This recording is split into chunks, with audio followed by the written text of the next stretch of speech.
Treatment முடிஞ்ச கையோட நேராக ஒரு ஹோட்டலுக்கு போயிட்டோங்க.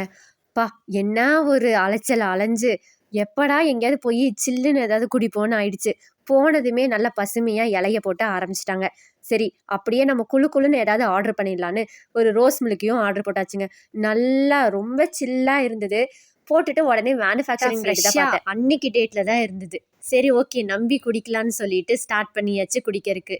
பாப்பா எனக்கு நூடுல்ஸ் தான் வேணும்னு சொல்லிட்டு அடுத்து நான் நீளமாக ஒரு ரோஸ்ட்டையும் ஆர்டர் போட்டாச்சுங்க. நம்ம தான் எப்போதும் சாப்பிட்டா தானே நம்மளுக்கு ஒரு திருப்தியாக இருக்கும். பாப்பா எனக்கு எக் நூடுல்ஸ் தான் வேணும்னு சொன்னான். ஆனால் நாங்கள் போன நேரம் அங்கே எக்கே இல்லையாம்மா. அதனால் வெறும் வெஜ்ஜிலேயே போட்டு ஒரு நூடுல்ஸை கொடுத்துட்டாங்க.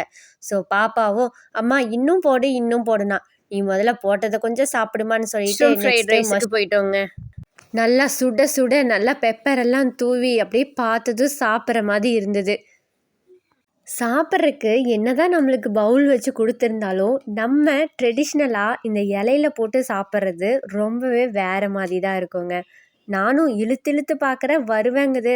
அட வாடான்னு சொல்லி நல்லா இழுக்கவும் வந்துடுச்சுங்க. இப்படின்னு இருந்த ஹேர் எல்லாம் கொஞ்சம் ஒதுக்கி விட்டுட்டு சரி நம்ம வந்த வேலையை ஆரம்பிக்கலான்னு எடுத்து வாயில போட்டாச்சு. வாழை இலையில சாப்பிட்றது ஒரு தனி சுகம்தான்.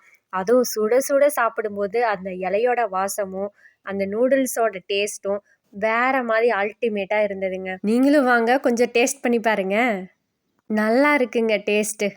சரி எவ்வளோடா பில்லு வந்திருக்குன்னு பார்த்தா என்னடா 3 ஐட்டத்துக்கு 495 ரூபாயான்னு கொஞ்சம் தலையே சுற்றிடுச்சுங்க. அதை டேக்ஸியும் சேர்த்து கடைசியாக ஒரு ஸ்வீட்டோடு முடிச்சுட்டு அன்னைக்கு கிளம்பிட்டோங்க.